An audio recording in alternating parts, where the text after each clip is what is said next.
आज की हमारी कहानी है माँ तुम ऐसी क्यों हो। विमल बहुत परेशान था।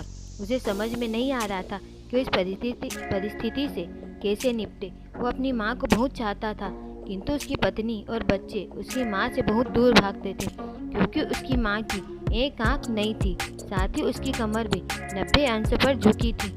वैसे वो अपना काम सब खुद कर लेती है, किंतु फिर भी वो उसकी पत्नी और बच्चों के लिए हमेशा खटकती है।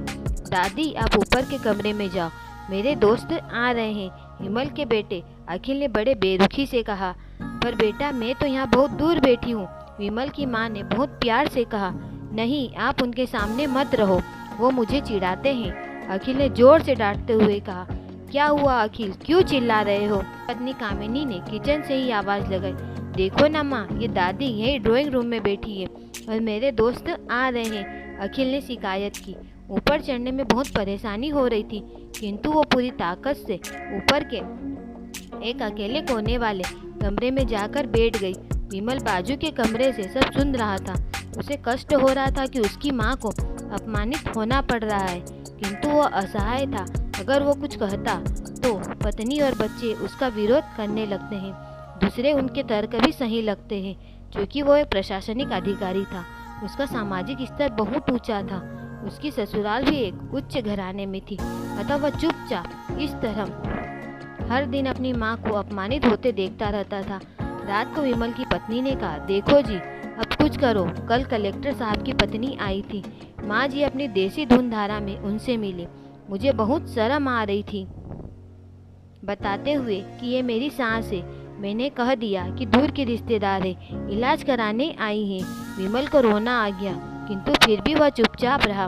उसे समझ में नहीं आ रहा था कि वो क्या करे। अपने बेटे की मनःस्थिति को सरस्वती अच्छे से जानती थी और बेटे को कोई कष्ट ना हो, इसलिए वो हर बात चुपचाप सह लेती थी। विमल बहुत उदास रहने लगा। एक तरफ परिवार और सामाजिक स्तर पर जीने की प्रतिबद्धता, तो दूसरी ओर माँ। आखिर माँ से अपने बेटे की यह हालत देखी नहीं गई। एक दिन उसने अपने बेटे से कहा, विमल, बहुत दिन हो गए हैं, मैं अपने गांव जाना चाहती हूँ, मुझे वहाँ पहुँचा दो। मेरा यहाँ मन नहीं लग रहा है। किंतु माँ, वहाँ तो कोई नहीं है, तुम्हारी देखभाल कौन करेगा? विमल ने आश्चर्य से पूछा। अरे, सब गांव वाले तो हैं, और वो तुम्हारे मामा जी तो उसी गांव में रहते हैं, और फिर भी हम सारी व्यवस्थाएं कर आएंगे ना। कामिनी को तो मन की मुराद मिल गई हो। हाँ बेटा, बहुत सही कह रही है, सरस्वती ने लंबी सांस लेते हुए कहा। विमल जानता था कि गांव में माँ की देखभाल करने वाला कोई नहीं है, लेकिन अपनी पत्नी की जिद के कारण वह अपनी माँ को गांव छोड़ने पर विवश हो गया। माँ को गांव छोड़कर आते वक्त उसे रोना आ रहा था तथा अपनी बेबसी पर गुस्सा भी आ रहा था, किंतु परिवार, पत्नी और समाज ने उसके इन मनोभावों को दबा दिया और वो सुकून सा महसूस करने लगा। कुछ दिनों के बाद उसके चाचा, जो अमेरिका में रहते थे, वो आने वाले थे। जब विमल बहुत छोटा था, उसके पिता जीवित थे, तब वो भारत आए थे और उसके बाद वो अब भारत आने वाले थे। पूरा परिवार और आस पड़ोस बहुत उत्साहित था। अमेरिका से विमल के डॉक्टर चाचा आ रहे थे। डॉक्टर रमेश ने जैसे ही घर में कदम रखा, सबने मिलकर बहुत उत्साह से उनका स्वागत किया। क्यों विमल, भाभी नहीं दिख रही है, कहाँ है? डॉक्टर रमेश ने उत्साहपूर्वक पूछा।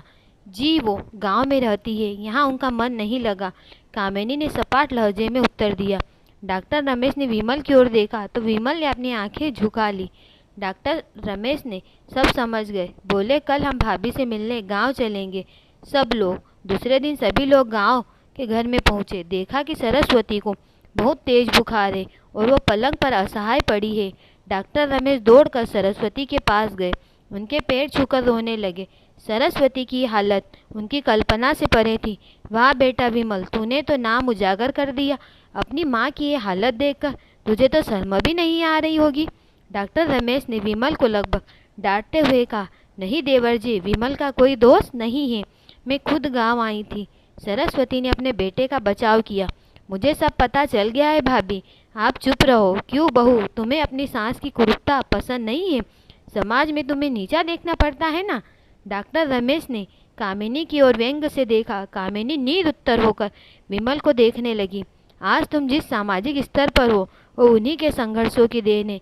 और बेटा विमल, तुम्हें शायद मालूम ना हो कि बचपन में जब तुम 1 साल के थे, तब छत से नीचे गिरने के कारण तुम्हारी एक आंख फूट गई थी और तुम्हारी रीढ़ की हड्डी में भी समस्या थी। तब तुम्हारी इस कुरूप माँ ने अपनी एक आंख और अपना एक बोन तुम्हें देकर इतना सुंदर स्वरूप दिया था। कामिनी बेटा, इतने सालों तक संघर्ष करके बेटे को प्रशासनिक अधिकारी बनाने वाली इस संघर्षशील औरत की तुम लोगों ने यह दशा कर दी है। तुम्हें ईश्वर कभी माफ नहीं करेगा। डॉक्टर रमेश की आंखों से आंसू जलधारा बह रही थी। अब भाभी आप मेरे साथ अमेरिका जाएंगी, यहाँ इन स्वार्थी लोगों के बीच नहीं रहेंगी। डॉक्टर रमेश ने सरस्वती से कहा। विमल को तो काटो तो खून नहीं था। डॉक्टर रमेश जो उसके चाचा थे, उन्होंने जो राज बताया उसके बाद तो विमल को यही लग रहा था कि उससे ज़्यादा पापी इंसान इस दुनिया में कोई और है ही नहीं। वह दौड़ता गया और माँ सरस्वती के कदमों से लिपट गया। माँ, मेरा अपराध अक्षम्य है। मैं जानबूझकर चुप्पी साधे रहा, आपका अपमान करवाता रहा। अब सिर्फ आप ही उस घर में मेरे साथ रहेंगी और कोई नहीं। विमल ने अग्नि दृष्टि से अपनी पत्नी और बच्चों को देखा।